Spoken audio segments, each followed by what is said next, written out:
president-elect of our Federal Bar Association here in Broward County. And so I'd like you to welcome, please, Brian Koch.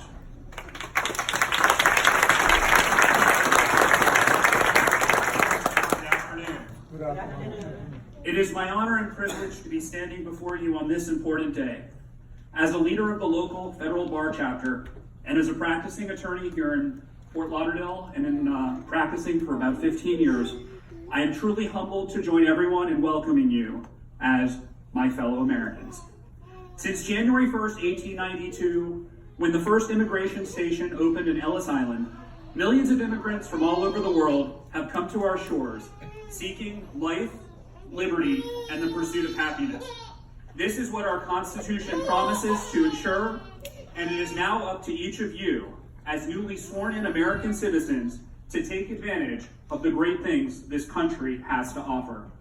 Families have crossed great oceans and continents of the world at great peril to themselves to come to this country with the hopes of making a better life for themselves and to have freedom to fulfill their potential. Indeed, what makes the United States great is that it is made up of people from all walks of life from all over the world, with different ethnicities and cultural values and life experiences. During one of his famous speeches, one of our presidents, Franklin Delano Roosevelt, reminded us to remember always that we are descended from immigrants. Our country's success would not be possible without the generations of immigrants who have come to our shores.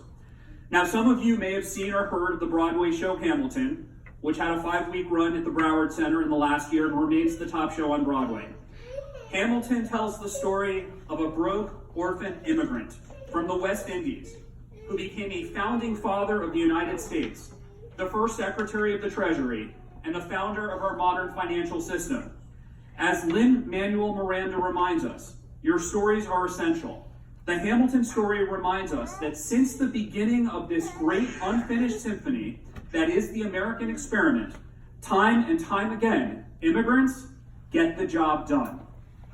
The honor and privilege of being with you here today as you join this nation of immigrants, and as I listen to the words of the oath that you just took, an oath that we all assume as American citizens, and as we pledge together allegiance to the flag, allows us to reflect on the great concept and meaning of American citizenship.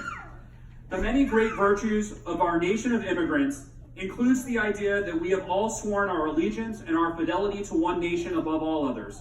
And no matter how rocky things may get, and no matter what challenges we may face, America remains a beacon of hope, and our best days are still ahead. And so today it is important to remember, as we remember the pledge and recited it together, we are one nation, indivisible. We may not always agree, but it is our right to exercise our right to disagree that separates us apart from most other nations.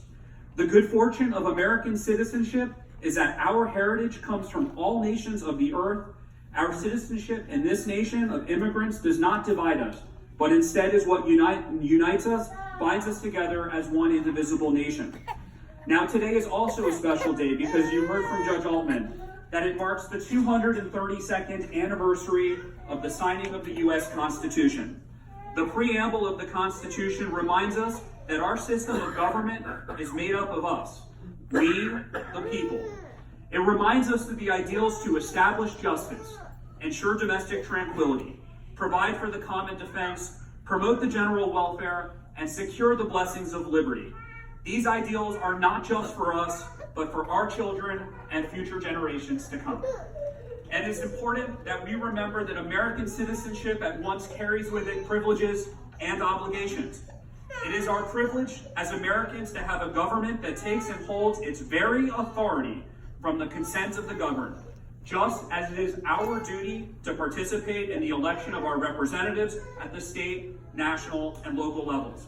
And so it is not only our privilege to vote in these elections, but it is our duty and our obligation to be knowledgeable of the issues and challenges that we face.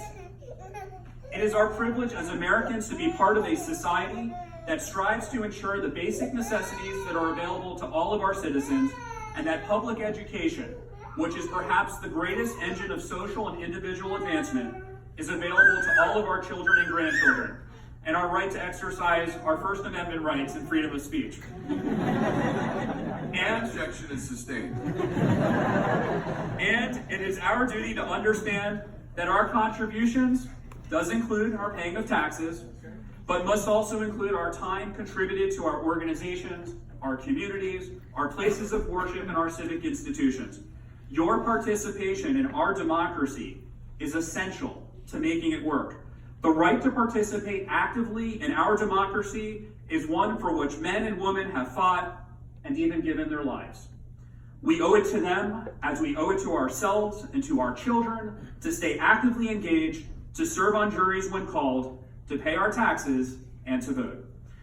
Today, I offer my own heartfelt thank you for the opportunity to be here with you as you assume the great honor and the great privilege of American citizenship.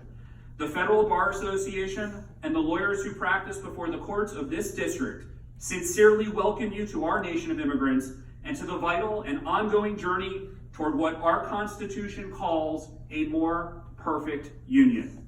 Congratulations, and on behalf of my immigrant ancestors, Mazel Tov.